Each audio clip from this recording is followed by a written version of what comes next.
Hello my dear students, welcome to education Varta. आज शुरू करते हैं अपनी पहली क्लास पूरे इंथुजियाज्म के साथ, उस विश्वास के साथ कि हमें सब कुछ आता है। जब हम अपना ये माइंड सेट करते हैं, जब हमारे स्टूडेंट्स अपना ये माइंड सेट करते हैं कि मुझे आता है, बस थोड़ा सा और जानने की ज़रूरत है, तो कोई भी काम को शुरू करने से पहले सबसे पहले हमें अपना माइंड सेट करना पड़ता है, हमें फोकस करना पड़ता है और हमें अपने अंदर ये कॉन्फिडेंस रखना होता है कि अब हम जो कुछ भी सीखेंगे, जो कुछ भी करेंगे, उसका बहुत सारी चीज़ें मुझे पता है, थोड़ा सा उसको और आगे मुझे थोड़ा सा पुशअप करना है, थोड़ा सा उस पर और वर्क करना है, दैट्स ऑल। तो सबसे पहले हम शुरू करते हैं। ये बिना बताए मेरे हिसाब से ये इतना टाइम हो चुका है कि ये सारी चीज़ें, ये सिलेबस आपको बहुत अच्छे से पता होगा कि सीटेट का सिलेबस क्या है, टीटी का सिलेबस क्या है। तो इसीलिए मैं आपको आज जो इसका पहला पेपर है, चाइल्ड डेवलपमेंट एंड पेडागॉजी, यहीं से अपनी बात को शुरू करती हूँ और स्टार्ट करती हूँ अपना ये पहला वीडियो, या ये कह दूँ अपनी पहली क्लास।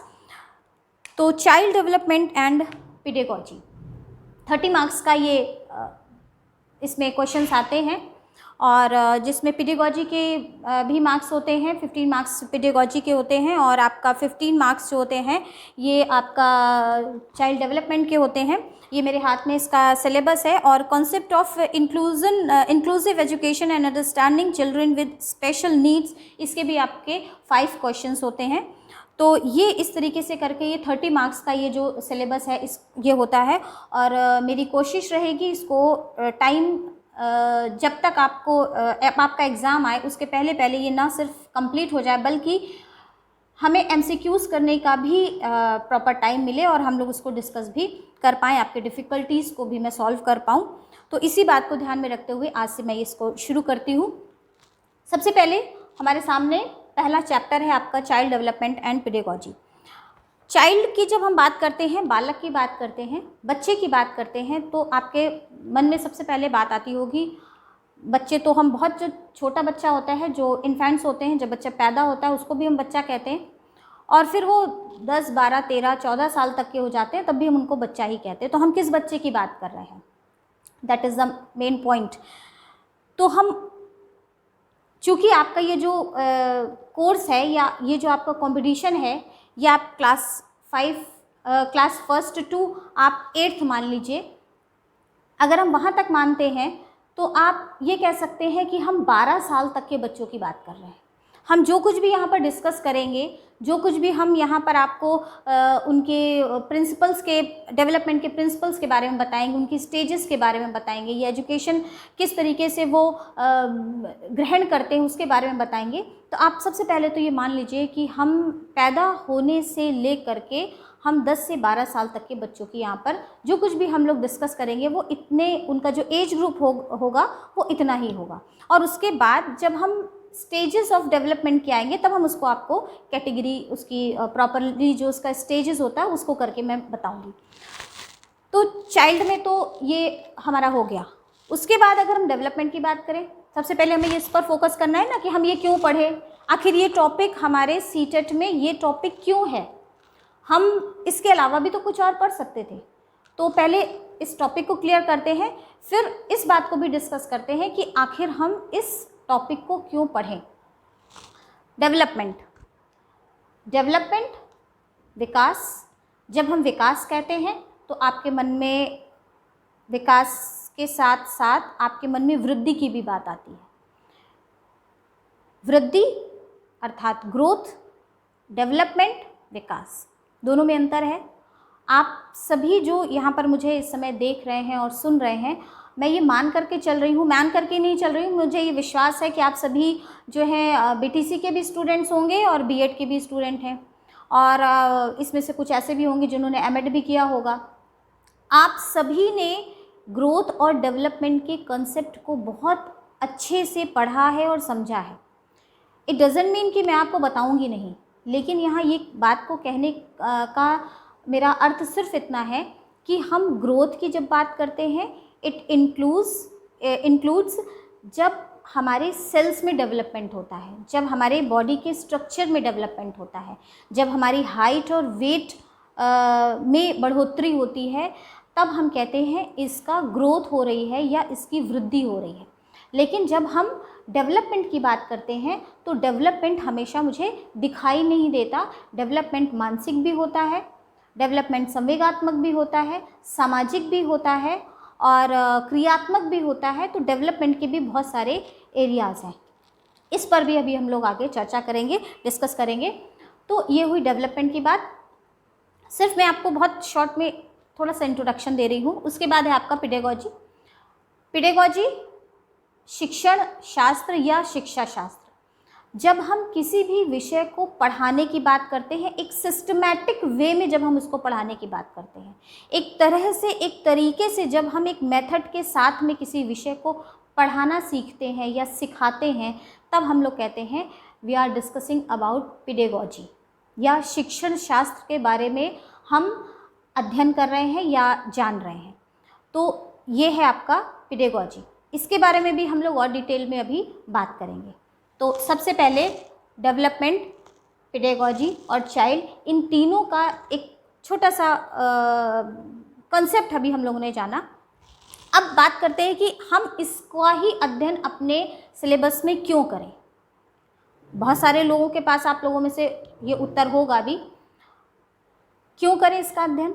इसलिए करें क्योंकि आप सभी जो हैं टीचर बनने जा रहे हैं। आप सभी उस कंपटीशन को फाइट करने जा रहे हैं, उस कंपटीशन में बैठने जा रहे हैं जहां पर हमें बच्चों को पढ़ाना है। बच्चों को पढ़ाने के लिए सबसे ज़्यादा इम्पॉर्टेंट बात ये होती है कि हम उसकी साइकोलॉजी को जानें, हम उसके मनोविज्ञान को जानें।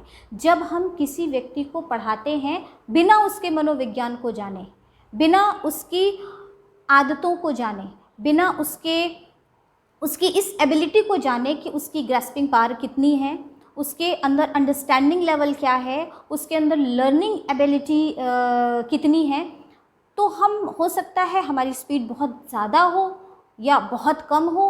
अगर बच्चा का आईक्यू लेवल बहुत अधिक है और हमारी स्पीड सिखाने की या बताने की बहुत कम है, तो ये पूरी तरीके से मिसमैनेज होगा और बच्चा बहुत कुछ सीखना चाहेगा और आप उसको उतना दे नहीं पाएंगे। तो ये बहुत ज़रूरी होता है एज अ टीचर कि हम सबसे पहले बच्चे के मनोविज्ञान को जानें। और टू बी वेरी फ्रैंक, अगर मैं ये कहूँ कि बच्चे के ही मनोविज्ञान को जानना नहीं ज़रूरी होता है। अगर हम सोशल लाइफ को लीड कर रहे हैं, अगर हम, we all are human beings, और अगर हम इस समाज में रहते हैं, तो इस समाज में रहने के लिए भी हमें सभी के मनोविज्ञान को जानना ज़रूरी होता है। कैसे हमें ये पता चलता है कि भाई इनसे बहुत ऊंची आवाज़ में बात नहीं करनी है, ये नाराज़ हो जाएंगे? क्योंकि हम उनके मनोविज्ञान को जानते हैं। क्यों हमें ये पता होता है कि ये बहुत हम्बल है, बहुत काइंड है, बहुत सॉफ्ट स्पोकन है? क्यों? क्योंकि हमें उनके मनोविज्ञान के बारे में पता होता है। एक डिपार्टमेंट है कोई जहाँ पर आप पढ़ते हैं और बहुत सारे टीचर्स हैं वहाँ पर, आपके प्रिंसिपल भी हैं, आपके एचओडी भी हैं, आपके अन्य बहुत सारे टीचर्स हैं। लेकिन जो छोटे छोटे बच्चे होते हैं वो हर एक टीचर से अपनी बात नहीं कह पाते। वो किसी एक टीचर से, किसी एक पर्टिकुलर टीचर के पास जाते हैं और अपनी प्रॉब्लम को कहते हैं, डिस्कस करते हैं। मे बी अगर उन्हें कोई मैटर या कोई कंटेंट समझ में नहीं आया हो तो उसको भी वो पर्टिकुलर उसी टीचर से जा कर के डिस्कस करते हैं। क्यों? क्योंकि बच्चा भी आपकी साइकोलॉजी से भली भांति परिचित है, वो आपके मनोभावों को भी बहुत अच्छे से जानता है, इसलिए वो आपसे कहता है। तो ये जो साइकोलॉजी को जानना इम्पॉर्टेंट है ना, ये सिर्फ एज अ टीचर स्टूडेंट के लिए ही ज़रूरी नहीं है, ये स्टूडेंट के लिए भी ज़रूरी है और एज अ टीचर भी ज़रूरी है। दोनों लोगों को एक दूसरे के मनोविज्ञान को जानना चाहिए। लेकिन अब बच्चों को तो हम टीचर का मनोविज्ञान नहीं सिखा सकते। बच्चे तो जैसे जैसे देखते हैं वो धीरे धीरे सीखते रहते हैं। जब एक बच्चा किसी परिवार में जन्म लेता है, उसे ये पता होता है कि मेरे घर में मैं किससे अपनी बात सबसे ज़्यादा बहुत अच्छे से कह सकता हूँ। और शायद यही कारण है कि जो बच्चे होते हैं वो सबसे ज़्यादा ओपन होते हैं अपनी माँ से, और उससे वो हर तरीके से, वो गुस्सा भी हो जाते हैं, वो बहुत प्रेम भी दर्शाते हैं, वो जिद भी कर लेते हैं, वो डांट भी खा जाते हैं, लेकिन फिर भी वो अपनी माँ से बहुत ओपन होते हैं। और वहीं अगर उनके घर में कोई ऐसा स्ट्रिक्ट पर्सन है और उसे ये पता है कि मैं इनसे कहूँगा तो ये नाराज़ हो जाएंगे, तो बच्चा अपनी मांग कभी भी उस व्यक्ति से नहीं कहता। अपनी डिमांड को वो अपनी माँ से तो कहता है लेकिन और किसी से नहीं कहता। क्यों? क्योंकि वो अपने आप में बिना सिखाए लंबे समय तक साथ रहते हुए, सोशल इन्वायरमेंट में रहते हुए वो कैपेबल हो जाता है ये समझने की, ये जानने की कि मैं इनसे अपनी बात कह सकता हूँ और इनसे अपनी बात को नहीं कह सकता हूँ। तो psychology plays a very important role here also. तो कहने का मतलब है जो साइकोलॉजी है, जो मनोविज्ञान है, वो बहुत इम्पॉर्टेंट होता है जब भी हम किसी को कुछ भी सिखाने की बात करते हैं। और यहाँ तो हम क्या सिखाने की बात कर रहे हैं, यहाँ तो हम पढ़ना सिखाने की बात कर रहे हैं, कैसे पढ़ाएं। तो पढ़ाना सीखने के लिए, पढ़ाना सिखाने के लिए सबसे पहले क्या इम्पॉर्टेंट है, हम बच्चे के मनोविज्ञान के बारे में जानें, वो किस स्टेज पर होता है और कितना लर्न करने की उसकी एबिलिटी होती है, उसकी कितनी कैपेसिटी होती है, किस एज में वो कहाँ तक सीख पाता है, उसके सीखने के लेवल्स क्या क्या होते हैं। इन सारी चीज़ों को जानना एक शिक्षक के लिए, एक टीचर के लिए बहुत इम्पॉर्टेंट होता है। इसीलिए आपके सीटेट के एग्ज़ामिनेशन में, यूपीटीईटी में, नेट में भी एक छोटा सा पोर्शन ये आता है। तो हर एक लेवल पर आप जब बीएड करते हैं तब भी आपने इसको पढ़ा, बीए में एजुकेशन ली होगी तब भी आपने इसको पढ़ा होगा। क्योंकि जब भी हम शिक्षा शास्त्र की बात करते हैं, पेडागोजी की बात करते हैं, टीचिंग की बात करते हैं, तब सबसे इम्पॉर्टेंट यही होता है कि हम बच्चे के मनोविज्ञान के बारे में जानें। तो सबसे पहले तो आप अपने माइंड को इस बात के लिए सेट कर लीजिए कि आपको किसी बच्चे के मनोविज्ञान के बारे में जानना बहुत इम्पॉर्टेंट है, बहुत आवश्यक है। तो बजाय इसके कि आप एक सिलेबस को कंप्लीट करें, ये सोचिए कि आपके आसपास यदि कोई बच्चा है, आपके घर में कोई बच्चा है, तो आप उसको ऑब्ज़र्व करिए। आप देखिए कि वो आपसे किस तरीके का बिहेव करता है, समय समय पर उसकी एक्टिविटीज़ कैसी होती हैं, वो किस तरीके से चीज़ों को अडैप्ट करता है, किस तरीके से उसकी लर्निंग पावर क्या है, उसकी स्पीड क्या है, उसका जो शब्द विन्यास है, उसका जो जिसको हम लोग कहते हैं शब्दावली है, उसकी जो वोकैबुलरी है वो कितनी ब्रॉड है या नैरो है।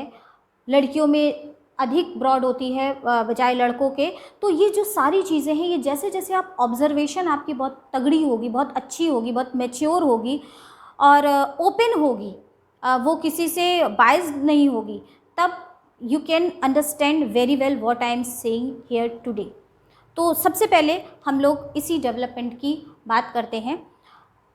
डेवलपमेंट और ग्रोथ को मैंने अभी थोड़ा सा आपको डिस्कस किया था। यहाँ पर एक कोटेशन मैंने लिख रखा है, the difference between growth and development in psychology is that growth mainly refers to the physical change in a living being, but development refers to the overall change in a living being. इसका मतलब एक जीवित व्यक्ति में, एक living beings में जो changes होते हैं, अगर फिजिकल चेंजेस की बात करें, जो शरीर के स्तर पर चेंजेस होते हैं, वो उसको हम रिप्रेजेंट करते हैं वृद्धि से। जहाँ पर सेल्स में डेवलपमेंट हो रहा है, कोशिकाओं में वृद्धि हो रही है, तो उसकी हाइट भी बढ़ रही है, उसका वेट भी बढ़ रहा है, उसका पूरा ओवरऑल बॉडी स्ट्रक्चर बढ़ रहा है।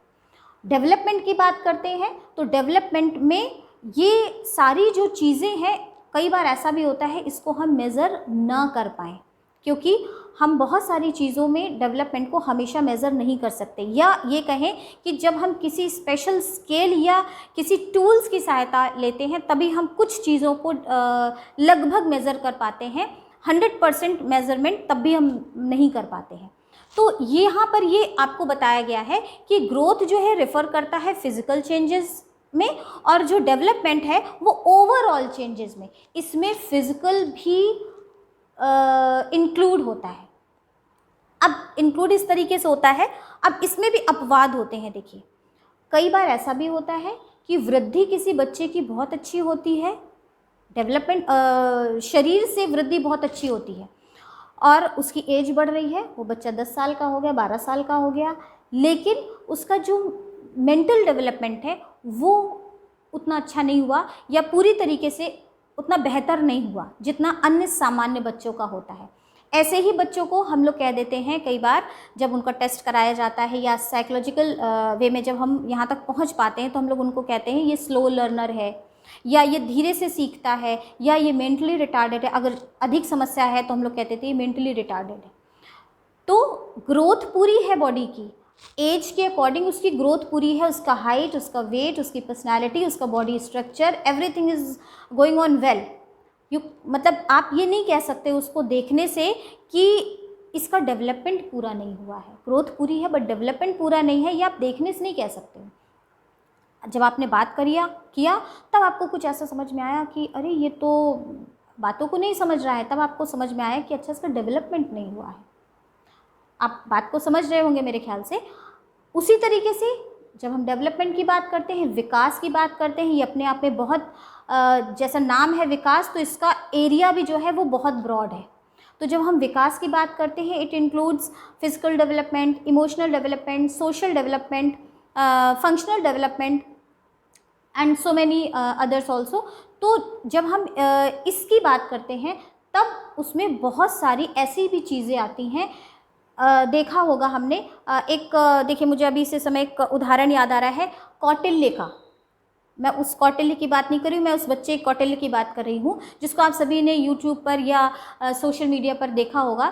तो वो जो बच्चा है कौटिल्य, वो छोटा बच्चा है, बहुत बड़ा नहीं है, वो छोटा बच्चा है। मेरे ख्याल से मैं एग्जैक्टली एज तो नहीं बता सकती उसकी, लेकिन मुझे नहीं लगता कि वो 12-13 साल से ज़्यादा का बच्चा होगा। लेकिन जो उसका डेवलपमेंट है, जो उसका मेंटल डेवलपमेंट है, वो बहुत बेहतरीन है। जब मैंने उसके 1-2 वीडियोस देखे तो मुझे ऐसा लगा कि कोई एक मैच्योर व्यक्ति है और जो उस वीडियो को शूट कर रहा है और उसके बाद वो जिस तरीके से इंटरैक्ट कर रहा है या जिस तरीके से वो अपने इंटरव्यूज़ को मैंने देखा वो देता है, तो ऐसा लगता है कि तो यहाँ पर बात पूरी तरीके से अपने आप में एकदम क्लियर है। अगर हम किसी उदाहरण को ले लेते हैं, कोई भी एक एग्जाम्पल ले लेते हैं, तो हमारा जो समझने का जो सेंस होता है या जो समझने की हमारी एबिलिटी होती है वो सडनली बहुत इम्प्रूव हो जाती है। तो उस उदाहरण से मैंने यहाँ पर इसलिए रखा कि उसका ग्रोथ देखा जाए तो वो छोटा सा बच्चा है, 12 साल का। I am not very sure कि वो 12 साल का है, बट लगभग वो इतने ही बड़ा बच्चा होगा। लेकिन जब हम उसके डेवलपमेंट की बात करते हैं, उसकी नॉलेज की बात करते हैं, तो वो आई थिंक कि वो ग्रेजुएशन या पीजी के जो बच्चे पढ़ चुके होते हैं उसके बाद वो उस लेवल तक की बात करता है, रिसर्च की बात करता है। वो उसका जो वे ऑफ टॉकिंग है, उसका जो इंटरेक्शन स्टाइल है, उसकी जो पर्सनैलिटी है, वो एक एज अ मैच्योर पर्सन की तरह है। यहाँ पर सीधे सीधे अपने आप में डिफ्रेंशिएशन हो जाता है कि जो डेवलपमेंट होता है वो हमेशा ग्रोथ का मोहताज नहीं होता। विकास जो है वो हमेशा वृद्धि का मोहताज नहीं होता। विकास अपनी जगह है और वृद्धि अपनी जगह है।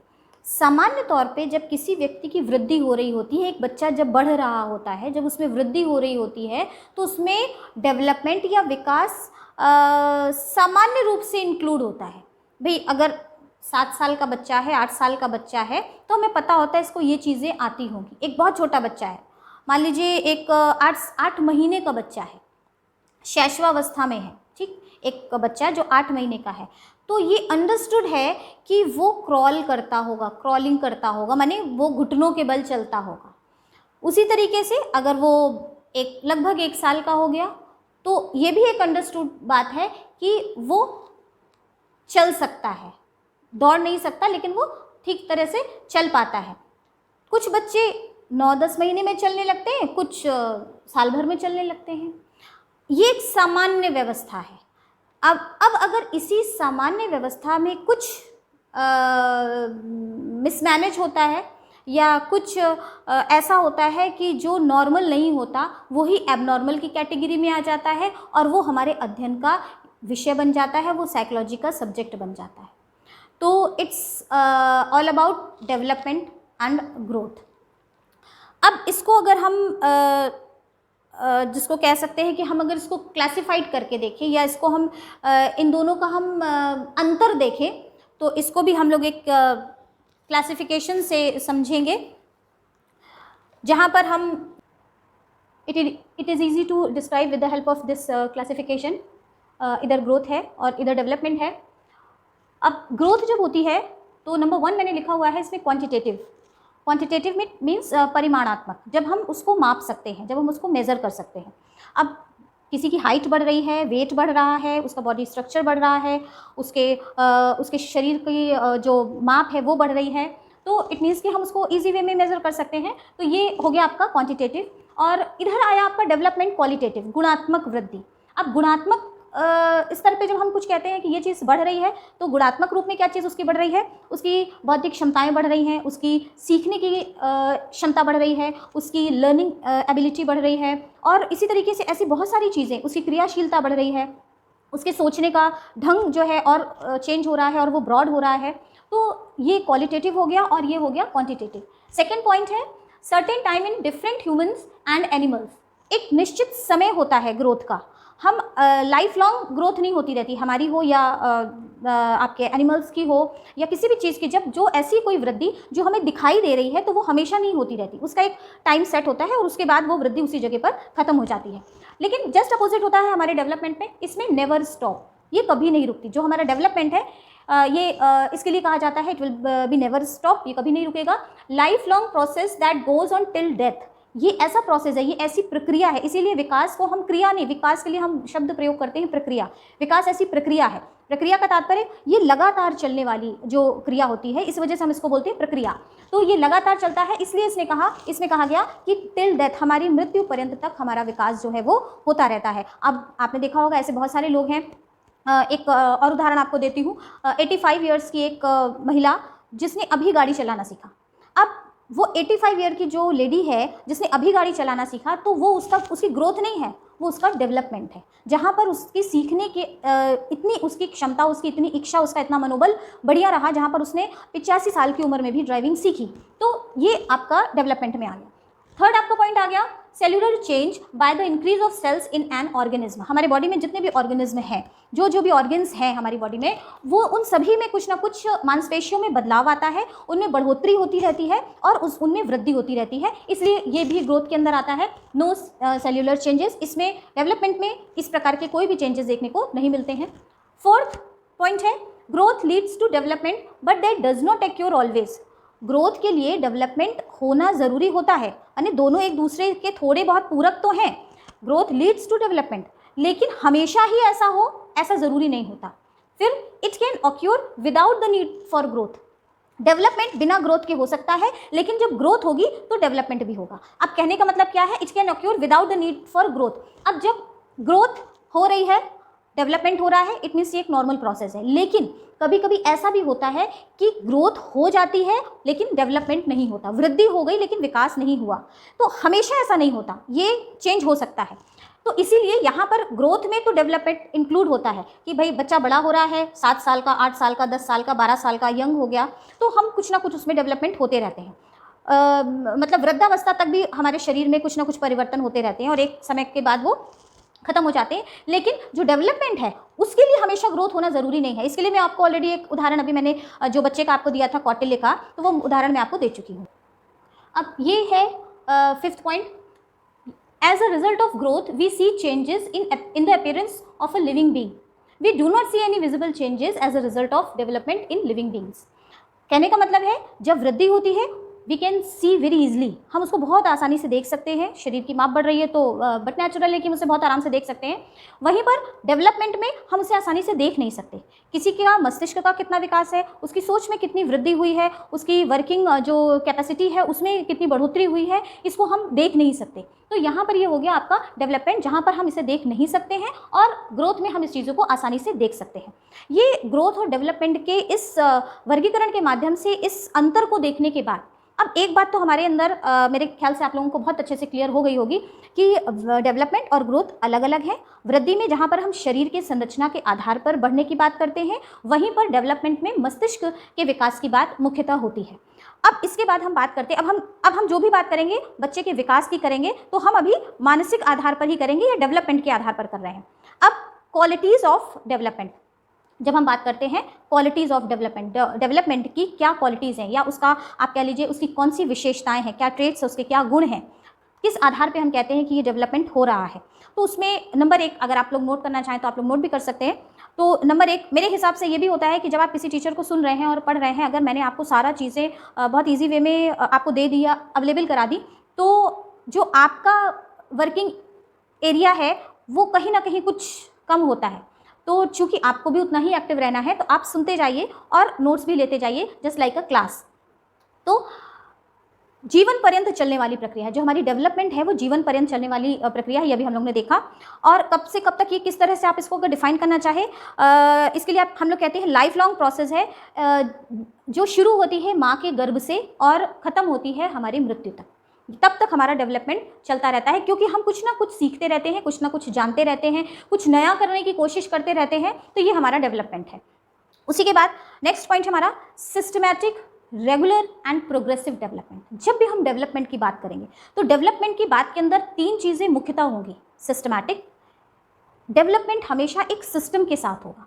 डेवलपमेंट हमेशा एक, जिसको हम लोग कहते हैं, एक तरीके के साथ में होगा, जहाँ पर किसी के अंदर ऐसा नहीं होता कि किसी के अंदर आप अचानक से उसकी कोई ऐसी मानसिक शक्ति बढ़ गई या अचानक से कोई नई चीज़ उसने सीख ली, ऐसा नहीं होता। उसका एक सिस्टम होता है। अगर किसी बच्चे का मानसिक विकास बेहतर है तो उसके एक सिस्टम के साथ में बड़ा होगा। उसका वोकैबुलरी भी बहुत अच्छी होगी, उसका शब्द विन्यास जिसको हम लोग कह रहे हैं वो उसका बहुत अच्छा होगा, उसकी स्पीकिंग एबिलिटी भी अच्छी होगी, उसकी ग्रास्पिंग पावर भी अच्छी होगी, उसकी लर्निंग एबिलिटी भी अच्छी होगी, उसका मेमोरी भी बहुत अच्छी होगी। तो there is a system behind it. तो जब भी हम डेवलपमेंट की बात करते हैं, इसका मतलब है कि उसके पीछे एक सिस्टम वर्क करता है। फिर रेगुलर माने कि एक हमें ऐसा नहीं होता कि आज 3 महीने आपका डेवलपमेंट हुआ, उसके बाद वो बहुत टाइम तक जो है रुका रहा, उसके बीच में आपने कुछ नहीं सीखा, कुछ नहीं जाना, और उसके बाद फिर सडनली वो एक कोई स्विच है और ऑन हो गया और उसके बाद आपने फिर से सीखना शुरू कर दिया। ऐसा नहीं होता, वो रेगुलर होता है। हमेशा कुछ ना कुछ वो डेवलपमेंट की प्रक्रिया आगे बढ़ती रहती है, कुछ ना कुछ हमेशा चलता रहता है सीखने के लिए। प्रोग्रेसिव, जब भी हम कुछ विकास होने की बात करते हैं तो विकास शब्द अपने आप में ही एक पॉजिटिव वर्ड है। तो जो पॉजिटिव वर्ड है इसीलिए हम लोग उसके लिए यूज़ करते हैं प्रोग्रेसिव, विकासात्मक। तो जहाँ पर हम प्रोग्रेसिव वे में बढ़ रहे हैं, जहाँ पर हम कुछ नया, इनोवेटिव, क्रिएटिव कर रहे हैं, इट मीन्स कि हम डेवलपमेंट की बात कर रहे हैं। डिस्ट्रक्टिव नहीं होगा, डेवलपमेंट कभी डिस्ट्रक्टिव नहीं होगा। डेवलपमेंट हमेशा ऊपर की ओर रुकने वाला होगा, इसलिए इसके लिए हम लोग वर्ड यूज़ करते हैं प्रोग्रेसिव। तो डेवलपमेंट सिस्टमैटिक होता है, रेगुलर होता है और प्रोग्रेसिव होता है। फिर आता है आपकी बात मल्टी डायमेंशनल। मतलब मल्टी डायमेंशनल को हम कह सकते हैं जिसके विभिन्न प्रकार के आयाम होते हैं। जब भी हम डेवलपमेंट की बात करते हैं उसके आयाम बहुत सारे होते हैं। अब उसके आयाम में, जैसे मैंने अभी आपसे कहा, भाषा का विकास, संवेगात्मक विकास, सामाजिक विकास, क्रियात्मक विकास, और आपका इससे रिलेटेड और भी बहुत सारे जो एरियाज़ होते हैं उसको हमारा डेवलपमेंट कवर करता है। तो जब भी हम विकास की बात करते हैं तो विकास का जो एरिया है वो काफ़ी बड़ा होता है। तो इसीलिए हम लोग उसको कहते हैं मल्टी डायमेंशनल। इसके बहुत सारे विन्यास होता है, इसका बहुत सारा एरिया होता है जो डेवलपमेंट के अंदर इंक्लूड होता है। फ्लेक्सिबिलिटी, डेवलपमेंट को जब भी अगर हम उसको और समझे जाने तो ये फ्लेक्सिबल होता है। अब फ्लेक्सिबल कैसे होता है, आप तो फ्लेक्सिबिलिटी को हम ऐसे भी समझ सकते हैं कि जो अलग अलग एरियाज़ होते हैं डेवलपमेंट के, तो हमेशा ऐसा नहीं होता कि कोई व्यक्ति यदि गायन में बहुत अच्छा है तो वो नृत्य में अच्छा नहीं है। कभी कभी ऐसा भी होता है कि एक टाइम पर वो बहुत अच्छा सिंगिंग में है और दूसरे टाइम पर वो बहुत अच्छा किसी लेखन कार्य में है।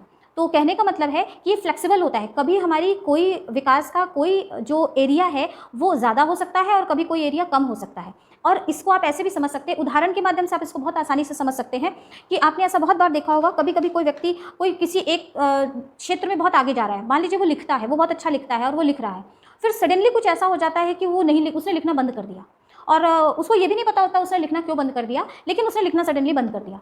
तो क्यों ऐसा होता है, क्योंकि और वही उसकी जो एनर्जी होती है, वही जो उसकी ऊर्जा होती है, वो लेखन कार्य से हट करके मे बी वो किसी और क्रिएटिव वर्क में उसने अपने आप को इन्वॉल्व कर लिया हो और उसमें अपना इंटरेस्ट पैदा कर लिया हो या उसका इंटरेस्ट हो गया हो। तो ये जो है फ्लेक्सिबल होता है। फिर आता है आपका क्वांटिटेटिव एंड क्वालिटेटिव बोथ। जब भी हम डेवलपमेंट की बात करते हैं तो ये हमारा क्वालिटेटिव भी होता है और क्वांटिटेटिव भी होता है। जहाँ पर एक और हम वृद्धि के साथ में डेवलपमेंट होता है, ये सामान्य स्तर पे समझते हैं और जानते हैं, वहीं पर हमेशा ऐसा नहीं होता, इसको भी हम लोग ऑलरेडी डिस्कस कर चुके हैं। तो अब दोनों होता है डेवलपमेंट में। आप इसको ऐसे उदाहरण के माध्यम से समझ सकते हैं कि भाई वृद्धि हुई क्वालिटेटिव, जहाँ पर हम माप रहे हैं कि अब जैसे हम लोग साइकोलॉजी के टेस्ट लगाते हैं, हमारे बीएड और बीटीसी सभी के स्टूडेंट्स जानते हैं कि जब हम लोग कोई साइकोलॉजी का टेस्ट लगाते हैं, भाई इनका इंटरेस्ट लेवल कहाँ है या इनका सेल्फ स्टीम के बारे में जो हम लोग टेस्ट यूज़ करते हैं। तो कहने का मतलब है ये सब हम तभी यूज़ कर पाते हैं, इसका मतलब है कि हम उसको माप रहे हैं, हम उसकी क्वालिटेटिव आधार पर उसकी गणना कर रहे हैं। और क्वांटिटेटिव हम उसके लिए जो टेस्ट मेज़र करने के लिए हम यूज़ करते हैं, तो हमें ये पता होना चाहिए कि उसकी एज कितनी है। हम कोई सा भी टेस्ट किसी पर भी अप्लाई नहीं करते। हम जब भी कोई टेस्ट चूज़ करते हैं तो फर्स्ट ऑफ ऑल हमें ये देखना होता है कि वो टेस्ट किसके लिए बनाया गया है, उसका जो एज ग्रुप है वो कौन सा है। बच्चों के लिए अलग होते हैं, किशोरावस्था के इंटरेस्ट के एरियाज अलग होते हैं, तो उनके एज ग्रुप के अकॉर्डिंग टेस्ट बनाए जाते हैं और उसके बाद हम उसको अप्लाई करते हैं। तो कहने का मतलब है कि जहाँ पर एक और क्वांटिटेटिव होता है वहीं पर दूसरी ओर ये क्वालिटेटिव भी होता है। तो डेवलपमेंट में ये दोनों ही चीज़ें आती हैं। सामान्य तौर पर देखने पर जो बच्चा बड़ा हो रहा होता है हम उससे उतनी ही ज़्यादा डेवलपमेंट की अपेक्षा रखते हैं, आशा करते हैं। फिर आपका नेक्स्ट पॉइंट आता है emotional, social and cognitive development. ये जो कॉग्निटिव वर्ड लिखा है या जो इमोशनल लिखा है, ये पूरी अभी थ्योरी आपके सामने आने वाली है आगे के क्लासेस में। और ये कॉग्निटिव बहुत इंपॉर्टेंट है, इसको हम लोग कहते हैं संज्ञानात्मक। ये कॉग्निटिव बहुत इंपॉर्टेंट है। अब इस संज्ञानात्मक विकास में बहुत सारी चीज़ें हैं, इसको भी हम लोग डिस्कस करेंगे। तो अब डेवलपमेंट के अंदर इमोशनल संवेगात्मक विकास भी आ रहा है, सोशल भी आ रहा है माने सामाजिक भी आ रहा है, और कॉग्निटिव माने संज्ञानात्मक भी आ रहा है। संज्ञानात्मक क्या है, इसको जब हम वहाँ तक पहुँचेंगे तब आपको बताते हैं। कॉन्सेप्चुअल डेवलपमेंट आप इसको समझ सकते हैं कि कॉग्निटिव का मतलब होता है किसी चीज़ की का संज्ञानात्मक विकास। हम कितने अच्छे तरीके से किसी बात को, किसी तथ्य को कॉन्सेप्चुअल वे में समझते हैं, जानते हैं, इससे रिलेटेड होता है कॉग्निटिव से। तो जब भी हम डेवलपमेंट की बात करते हैं उसमें आपका इमोशनल संवेगात्मक विकास भी आता है, सोशल सामाजिक भी आता है और कॉग्निटिव भी आता है। फिर आप कहते हैं, ये हम लोग डिस्कस कर रहे हैं क्या क्वालिटीज़ होती है। जब भी हम बार बार डेवलपमेंट कर रहे हैं तो आखिर डेवलपमेंट में होता क्या है, ऐसी कौन सी चीज़ें होती हैं जिसको हम डेवलपमेंट में डिस्कस करते हैं, या किस आधार पर हम कहते हैं कि इसका डेवलपमेंट बहुत अच्छा हुआ है या इसका डेवलपमेंट ठीक नहीं हुआ है। तो these are the things, these are the points. तो हम लोग 6 पॉइंट डिस्कस कर चुके हैं। 7वां है हमारा influenced by heredity, environment, social and cultural factors. किसी का भी विकास हमारे कई सारे फैक्टर से मिल करके होता है। ये एक बहुत इंपॉर्टेंट रोल प्ले करता है किसी भी व्यक्ति के जीवन में, उसके व्यक्तित्व को गढ़ने में। तो इन्फ्लुएंस्ड बाय, प्रभावित होता है हमारा डेवलपमेंट किससे, हेरिडिटी से, हमारे वंशानुक्रम से। किसी के घर में यदि उसके माता पिता में से कोई, दादा दादी, नाना, भाई, कोई भी परिवार में कोई विशेष गुण है उनके अंदर। आपने बहुत सारे ऐसे हमारे एक्टर और एक्ट्रेसेस को भी देखा होगा, सिंगर्स को भी देखा होगा, या जो इंस्ट्रूमेंट बजाते हैं उनको भी आपने देखा होगा, क्योंकि उन्हें वो चीज़ हेरिडिटी में मिली हुई है। उन्होंने विधिवत किसी चीज़ की शिक्षा ली या नहीं ली, दैट इज़ डिफरेंट थिंग, लेकिन उसके पहले भी उनके मन में बहुत सारी चीज़ें अपने आप ही क्लियर होती हैं। तो ये जो है बहुत रोल इंपॉर्टेंट प्ले करता है हमारे डेवलपमेंट में, हेरिडिटी, हमारा वंशानुक्रम। फिर आता है आपका एनवायरमेंट, हमारा पर्यावरण, हम किस एटमॉस्फेयर में रहते हैं। हमारी हेरिडिटी में तो हमें बहुत सारी अच्छी चीज़ें मिली, लेकिन जहाँ पर हम रह रहे हैं वो इन्वायरमेंट जो है वो इतना अच्छा नहीं है, तो हमारा विकास निश्चित रूप से प्रभावित होगा, हमारे बच्चों का विकास निश्चित रूप से प्रभावित होगा। तो कहने का मतलब है जहाँ पर ये हेरिडिटी रोल अपना प्ले करता है वहीं पर इन्वायरमेंट का भी अपना रोल प्ले करता है। किसका कम, किसका ज़्यादा, किस तरीके से इसको हम समझ सकते हैं, ये सारी चीज़ें भी अभी आपकी थ्योरेटिकल पोर्शन में और आगे आने वाली हैं।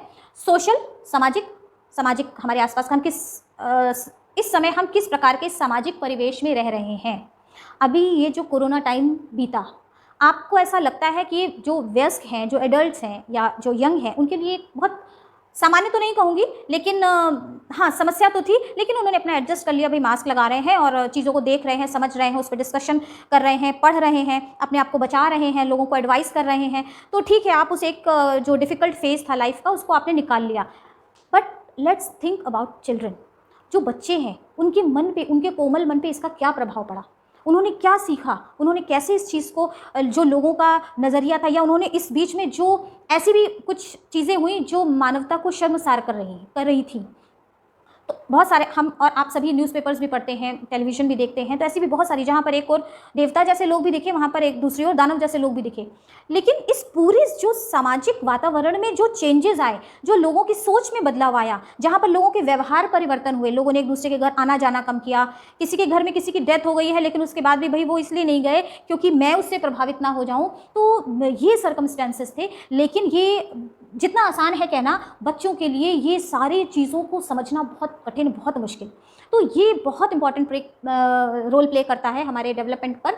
और कल्चरल फैक्टर्स, हम किस प्रकार के सांस्कृतिक परिवेश से आए हैं, हमारे यहाँ कौन कौन से तीज त्यौहार होते हैं, हमारे यहाँ कौन से ऐसे इथिक्स हैं, हमारे यहाँ कौन सी ऐसे रिचुअल्स हैं जिसको हम लोग फॉलो करते हैं, कौन से चीज़ें जो हम मनाते हैं, तमाम सारे छोटे छोटे रीति रिवाज होते हैं जिसको हम लोग घरों में मानते हैं, बच्चों से कहते हैं इस चीज़ को मानो जानो। तो जहाँ पर जिस तरीके के कल्चरल इफ़ेक्ट्स अधिक होते हैं वो बच्चे के ऊपर, उसके विकास के ऊपर सीधे सीधे प्रभाव डालते हैं। तो ये एक इम्पॉर्टेंट चीज़ है, इसको हम लोग बहुत सारी और थ्योरीज़ के साथ में आगे हम लोग इसको डिस्कस करने वाले हैं। तो ये सारी चीज़ें भी इसमें आएंगी। एक्चुअल में ये आपको सिर्फ ये बताया जा रहा है, यहाँ पर मैं इसको इसलिए डिस्कस कर रही हूँ कि जिससे कि आपको ये पता चल जाए कि ये जो डेवलपमेंट है ये इन बातों को इसके अंदर हम लोग डिस्कस करेंगे। अब इसमें थ्योरी के पोर्शन में हम लोग डिस्कस क्या करेंगे, ये आगे जैसा जैसा आपका सिलेबस बढ़ेगा उस तरीके से मैं भी चलती चलूंगी। और लास्ट पॉइंट है आपका, level of development can be differ from one another. Level of development, विकास का जो स्तर होता है वो एक जैसा नहीं होता, ग्रोथ का भी एक जैसा नहीं होता, उसी तरीके से डेवलपमेंट का भी एक जैसा नहीं होता। कभी किसी का विकास, ट्विंस हैं, दो बच्चे एक ही समय पर पैदा हुए हैं, लेकिन ये ज़रूरी नहीं है होता कि उनका मानसिक विकास या उनका जो डेवलपमेंट हो वो बिल्कुल एक जैसा हो। वो बदल सकता है, वो चेंज हो सकता है, दोनों का एक दूसरे से डिफर हो सकता है। ये भी हो सकता है कि किसी एक एरिया में कोई एक बच्चा बहुत आगे हो, वहीं दूसरी ओर उस दूसरे बच्चे का उस पर्टिकुलर एरिया में बिल्कुल भी इंटरेस्ट ना हो। तो ये सारी चीज़ें पॉसिबल होती हैं। तो जो डेवलपमेंट होता है वो हमेशा एक दूसरे से अलग होता है। तो ये जो चीज़ें थी वो आज डेवलपमेंट के बारे में हमने डिस्कस करी। और आगे अब मैं आपका एक बार फिर से सिलेबस हाथ में ले लेती हूँ। तो जहाँ पर हम लोग कंसेप्ट ऑफ डेवलपमेंट, अब जो हम लोग डिस्कस करेंगे, कॉन्सेप्ट ऑफ डेवलपमेंट हम लोग ने ऑलरेडी डिस्कस कर लिया है, और इट्स रिलेशनशिप विथ लर्निंग की जब हम बात करते हैं, जब हम सीखने की बात करते हैं, हमारा डेवलपमेंट किस तरीके से लर्निंग को प्रभावित करता है, या हमारी लर्निंग किस तरीके से डेवलपमेंट से प्रभावित होती है, इसको हम लोग अपनी नेक्स्ट क्लास में डिस्कस करेंगे। आज के लिए बस इतना ही।